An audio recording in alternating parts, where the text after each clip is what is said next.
300 yards, slide right onto causeway A312.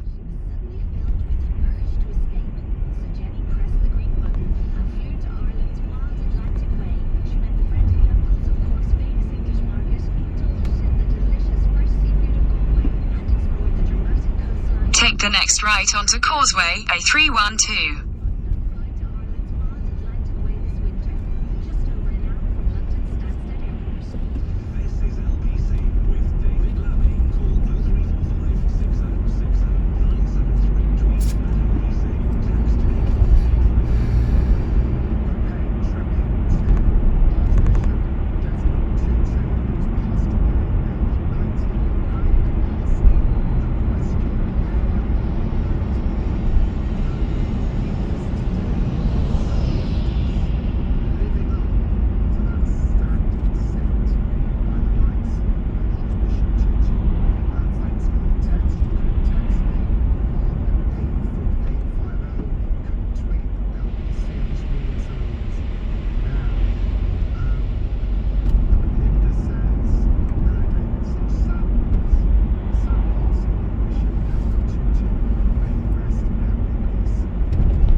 Joined by John Battersby, is ambassador for the Tutu Foundation UK and a former newspaper editor and journalist. John, thank you so much for joining me. David, great to join you. What are your reflections on Desmond Tutu and his passing?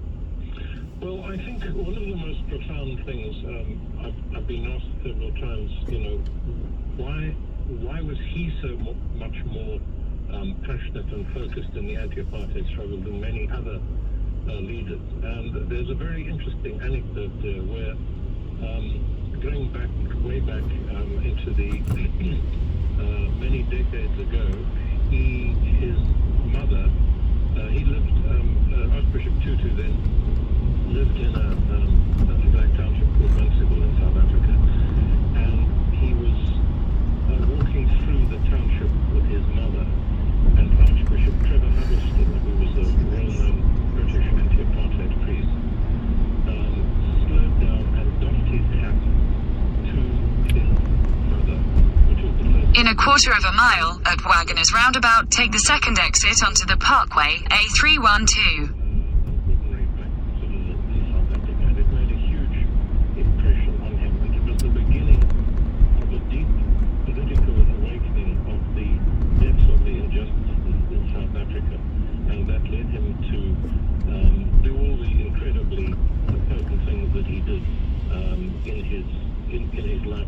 Head of the first black head of the South African Council of Churches.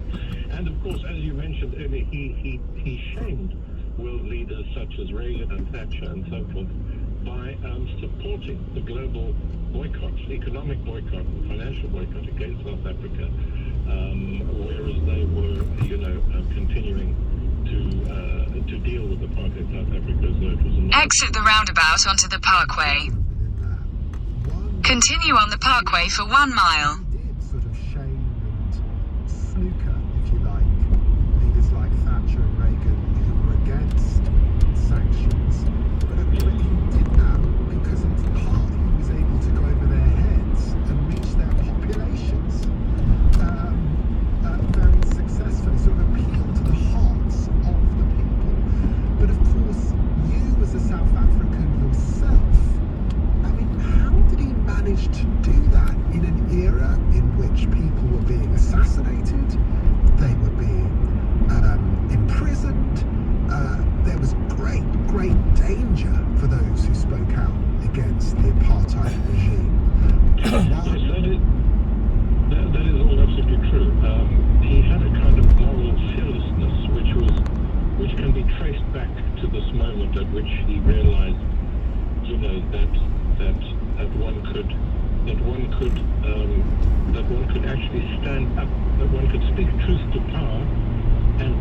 together.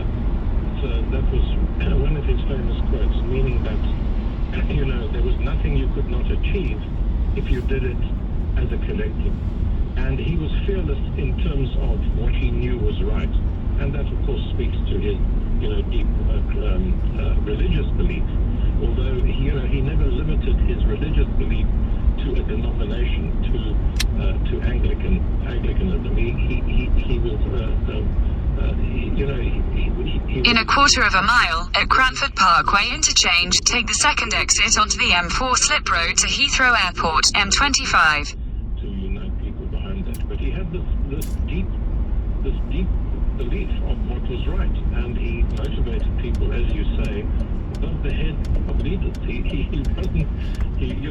would sit down with P.W. Botha and tell him exactly what he thought, needed to happen. And indeed, when things started going wrong in post-apartheid South Africa, with the corruption and former President Zuma and so forth, he spoke out as convincingly and as with the same kind of commitment against what they were doing as he had. Exit the roundabout onto the slip road. Can you give us some sense of In a quarter of a mile, merge onto M4. South Africa? We've seen the passing, obviously, of Nelson Mandela, and reactions within South Africa to his passing, the father of the nation in so many, many ways. Winnie Mandela, other freedom fighters. Is there a complexity to how Desmond Tutu is viewed within the country because of that breadth and that inability he didn't stick to one group, he was a defender of so many groups and even of his enemies? Yes, there is definitely a complexity and there are layers. I mean, during the apartheid era, particularly the final decade or decades of apartheid, particularly the final decade, he was public enemy, regarded as public enemy. Continue on M4 for 3 miles. He was the devil incarnate. And he laughed it off. He was never intimidated by it. He used to make jokes. There was famously infectious sense of humor. And he was once asked, what do you need to win the Nobel Peace Prize? And he said, you need to have a big nose and sexy legs, and I forget what the third thing was. And people were rolling around with laughter. But of course, as much as he was feared and despised by white South Africans, he was loved by black South Africans because he had this, sort of fearless temperament at being able to speak truth to power whenever it came up. It was disarming. It was absolutely disarming. He was an extraordinary phenomenon who used his position, and he became kind of untouchable. The apartheid regime was not able to lock him up. They were not able to assassinate him. They just had to live with it, and so he became more and more influential, and he conveyed this tremendous dignity, compassion, magnanimity, and of course reconciliation and forgiveness, as we saw with the Truth and Reconciliation Commission, which he presided over for a number of years, which was a Herculean task of trying to achieve justice and to make sure that what had happened under apartheid could never happen again. But unfortunately, it was a little bit, more than a little bit, one-sided in terms of the victims having to go through their suffering again, whereas the perpetrators could be granted amnesty by coming clean with what they've done during apartheid. John Battersby, Ambassador for the Tutu Foundation UK and a former newspaper editor and journalist and author. Thank you so much for that tribute and for kicking off this discussion. Taryn in Swindon. Taryn, thank you for calling in. Hi, first time caller. Oh, well, thank you for calling in and clearly motivated to say something. Indeed. So, as a South African living in the UK, I wanted to first of all address the labeling of apartheid, I think that we also need to really address that what that meant was fascism. We lived in a fascist. In a quarter of a mile, keep right to stay on M4. Were also living under a fascist regime. It was an incredibly heinous regime. Certainly, they drew uncertain a lot of from the Nazis. They drew on. Keep right to stay on M4. They could essentially borrow from, and the treatment of Black Africans was appalling. But we cannot deny that the system relied on white South Africans being equally in the dark, kept in the dark, propagandized because we had very limited access to information. We were cut off from the rest of the world. We were living such insular lives that the regime did not want us educated ourselves. And certainly, as a child of the 80s, that is my point of view. That I think it's right also to say that Archbishop Desmond Tutu himself was very clear at the time. I recall on a couple of occasions he compared the regime to the Nazi regime. And one can't say that lightly, or should never say that lightly, but the nature of what was happening, the way people were kept in the dark, the propaganda that was used, the torture that was widespread, certainly got him to that point. So you are echoing a point that he himself made in his lifetime. But Taryn, is there a bigger political point that you want to associate with that in terms of the times today? The bigger political point is, where is the leadership today? It's just as missing as it was then. I see no country, the UK included, throwing itself at educating the populace, allowing them the freedom to make open and clear decisions for themselves on who they choose as leadership. The propaganda is just as prevalent, which means we don't have a true democracy, which means that there are many people who are still cut off from the truth, and we cannot survive as a species if we continue along this way. And I believe that both Nelson Mandela and Desmond Tutu were both very much proponents of education in order for change and peace to become reality. Taryn, thank you so much for calling in and making... In a quarter of a mile, keep right to stay on M4. Following the passing of Archbishop Desmond Tutu, I'm asking you, do our leaders today live up to those great leaders of the past? Call me on 0345 6060 973. After the break, we'll be speaking to former British High Commissioner to South Africa. It's 6:31. Keep right to stay on M4. The Queen says she and the entire royal family are deeply saddened to hear of the death of Archbishop Desmond Tutu, aged 90. Her Majesty says she'll remember with fondness his great warmth and humour. A 19-year-old man who was arrested after a security breach within the grounds of Windsor Castle has been detained under the Mental Health Act. Met Police say a crossbow was recovered following the break-in on Christmas Day. It's thought COVID, bad weather and people shopping online is to blame for a lower footfall than usual for the traditional Boxing Day sales. Data from retail expert Springboard showed the numbers in central London today were 67% lower than in 2019. LBC weather, cloudy with some rain continuing in northern areas in the southwest. Mostly dry elsewhere, but cold with a frost in parts of northwest Scotland, a low of freezing. This is LBC.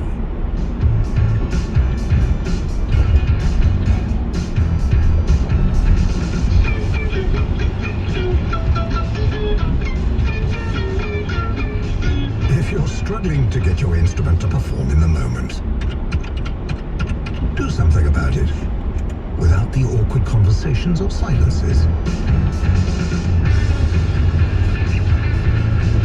Perform when you need to with Newman. Clinically proven treatment, order online, discreetly delivered to your door. Visit newman.com today. NUMAN.com. Hi, I'm Dr. Nikki Kanani, GP and medical Director of Primary Care in England. Omicron cases are rising fast, so it's good that 12 to 15-year-olds can now get a second COVID-19 vaccine. Vaccines give your children the best possible protection against the virus. Get your 12 to 15-year-old vaccinated before term, or as soon as it's been 12 weeks after their first dose. Book online or find your nearest walk-in centre at nhs.uk/COVID vaccination. There's a revolution happening. A different way to sell your home. All across the country, people are discovering how it feels when you sell your home for free. Really, truly free. With over £1 billion of property sold in the last year, we're rated excellent from over 15,000 reviews on Trustpilot. Find out how you can sell your home for free at strike.co.uk. Strike. Feel free.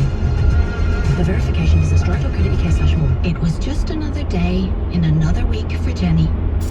But as she listened to the radio, she was suddenly filled with an urge to escape. So Jenny pressed... In 2 miles, at junction 6, take the A355 exit to Slough Central. English market, indulged in the delicious fresh seafood of Galway and explored the dramatic coastlines and picturesque landscapes of Donegal. Press the green button and fly to Ireland's wild Atlantic Way this winter. Just over an hour from London's Stansted Airport. David Lammy on LBC. Call 0345 6060 973. David Lammy here on LBC, leading Britain's conversation, reflecting on the life of Archbishop Desmond Tutu and asking the simple question, where are our leaders of that stature today? President Ramaphosa said Tutu was an iconic spiritual leader, anti-apartheid activist and global human rights campaigner, a patriot without equal, a leader of principle and pragmatism who gave meaning to the biblical insight that faith without works is dead, a man of extraordinary intellect, integrity, invincibility against the forces of apartheid. He was also tender and vulnerable in his compassion for those who had suffered oppression, injustice and violence under apartheid, and oppressed and downtrodden people around the world. A wonderful tribute there from President Ramaphosa to Archbishop Desmond Tutu, who passed away aged 90. Now I'm joined by former Labour Cabinet Minister Lord Paul Boateng and a former British High Commissioner to South Africa. Lord Boateng, thank you so much for joining us on the show this evening. Very grateful indeed. Good to be with you, David. What are your reflections on the great man? You're long associated... In a quarter of a mile, at junction 6, take the A355 exit to Slough Central. And around the world. And of course, you served in South Africa. I know met Desmond Tutu on a number of occasions. What are your reflections this evening? He was Exit at junction 6. a monumental figure in terms of his moral compass, in terms of his moral authority. In a quarter of a mile, at the roundabout, take the 3rd exit onto Tons Lane, A355. Wherever he found a cause to take up on behalf of those who otherwise simply wouldn't be heard. And he was driven in all of that by his faith. He had a profound faith, a profound respect also for spiritual traditions that were not his own. So his relationship with the Dalai Lama caused him to speak out on behalf of the Tibetan people in their own struggles.